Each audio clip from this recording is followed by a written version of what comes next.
त्यांना महिन्याचा पगार किती आहे मित्रांनो? 1200 रुपये. किती आहे? 1200. 1200 आता म्हटलं 3000 केलं. एवढ्या या पैशामध्ये त्यांचं जीवनमान काय असू शकेल? आपल्या पोरांना शिकवू शकतील, आपल्या पोरांना शिक्षण देऊ शकतील, आरोग्याच्या सोयी सुविधा देऊ शकतील. त्या आरोग्य सेवेमध्ये काम करतात, पण ते आपल्या पोरांना चांगलं आरोग्य देऊ शकतील काय? तर हा तुमच्या आमच्यावरती अन्याय नाही? अन्याय नाही का? एक आपण लक्षात घेतलं पाहिजे. आज शेतकरी या महाराष्ट्रामध्ये 2012 पासून 35,000 शेतकऱ्यांनी आत्महत्या केलेली आहे.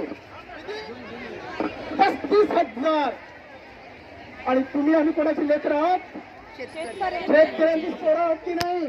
हा, तो मरमर शेतकरी शेतामध्ये काम करायचा, त्याच्या घामाचा जे दाम आहे ते मिळत नाही, त्याच्या अन्नधान्याला भाव नाही.